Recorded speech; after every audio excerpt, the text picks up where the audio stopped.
Hello and welcome to this painting video.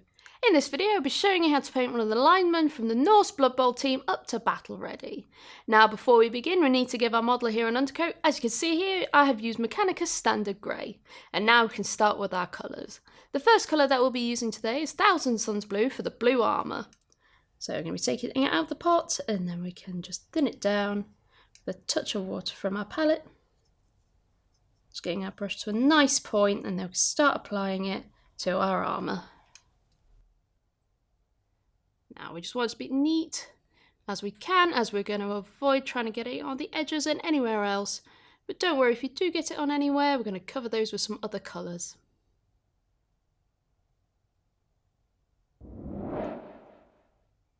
And with that Thousand Suns Blue now dry, we can move on to some more base coats.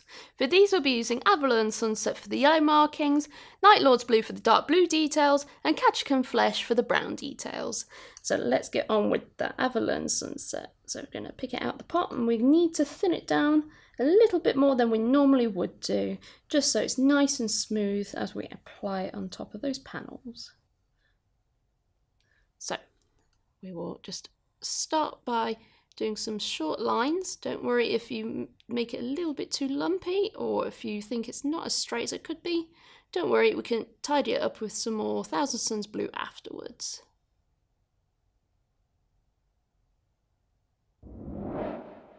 And now that our yellow markings are now dry, we can move on to some Night Lord's Blue for all the blue details. So we're going to start off onto the trousers and anywhere else that you think would be a nice shade of dark blue.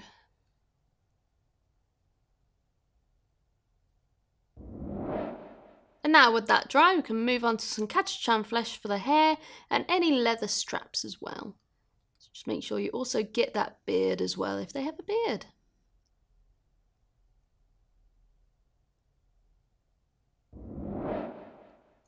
And with those base coats now dry, we can move on to our last base coats. For these we'll be using Grey Seer for the skin, wrapping and fur, Retributor Armour for the gold detail, and Iron Hand Steel for the silver detail. So let's get on with that Grey Seer. So we're just going to get it out the pot. We're going to make sure it's not too thick, because we want this to be a nice smooth base coat. So we're just going to grab a little bit more out and just a touch of water, and then we can start applying it to our areas of our model. So we just want to make sure that we don't get it onto any areas that we've already painted, but don't worry, at this stage we can always go back with any of those colours that we've already applied. And if you think it's a little bit too thin, don't worry, you can always add a second coat afterwards.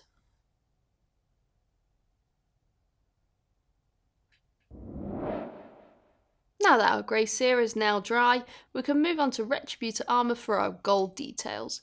So just be very careful and take your time with this, as a lot of these edges are quite small, so just use the tip of your brush and just go around slowly.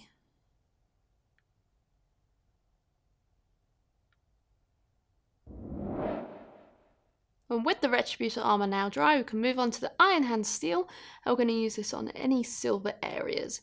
So we're going to go for this buckler, any belt buckles, and I'll also be using it on the base helmet and those runic stone markings.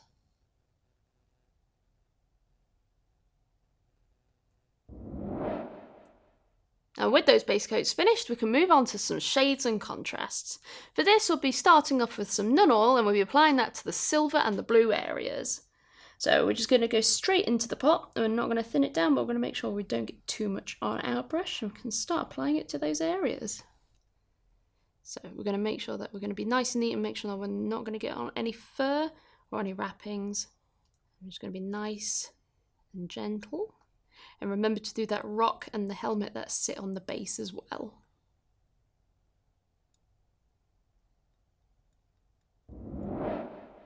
And with the shade now dry, we can move on to those contrasts. This will be using Cygor Brown, thinned down with contrast medium for the brown and gold details, Skeleton Horde for the wrappings, Gilliman Flesh for the skin, and Gryph-Charger Grey for the fur. So let's get on with thinning that Cygor Brown. So we're going to take one brushful, and then another one as well. You may find that you need a little bit more, but we'll mix up first. Then we're going to wash our brush, make sure it's nice and dry. And then we can take a small amount, so one brush full of Cygor Brown. We're going to just mix that in. If you find it's still a little bit too dark, you can always wash off your brush and get some more. So we don't overload our golden brown details. There we go, that looks really good right now. And get your brush to a nice point, don't overload your brush either. And now we can start applying it. So you just want to be really careful with those gold details. So I'm going to start off with the brown. So I'm just going to fill in the beard and the hair and any leather straps and boots. And then we can just be really careful with the gold details. So I'm just going to fill this area here. If you find that you got too much of the cyan brown on the gold, you can always clean off your brush and dab it away gently.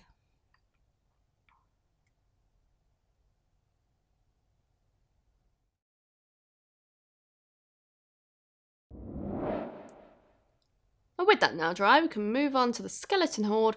We're going to use that on the wraps on the top half, so like around the wrists and around the bottom of the legs as well.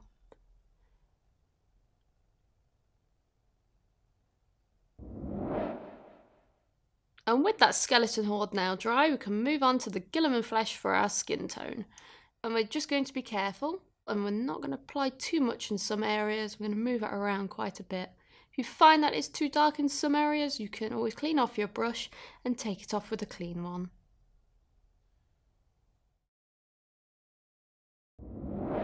And with our skin now dry, we can apply that Griff Charger Grey to any of our fur areas.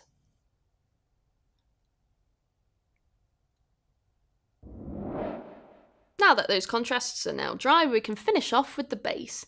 This will be using a Grelin Earth, and we'll be using our texture tool to apply this. So we're going to dip it out of the pot just by using the wide shovel. So we're going to get a lovely scoop of it, and then we're going to put it straight onto the base. Now you'll find that you probably need quite a bit, so don't worry, just grab some more. But we're going to start by slowly patting it out so it can start cracking up. Now, this may take a little bit of time to dry, roughly about an hour.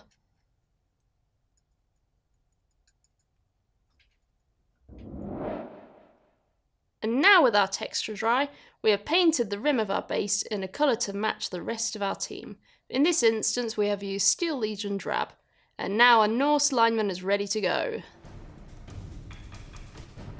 And there you have it, our Norse lineman is now battle ready, and he can't wait to crack some skulls on the pitch.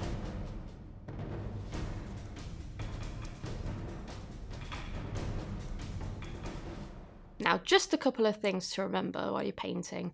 Keep your paints nice and thin when you're applying your base coats, and don't overload your brushes with contrasts and shades. Well, I hope you enjoyed this video, and we hope you enjoy painting your own Norse Blood Bowl team, and we'll see you in the next video. Bye bye.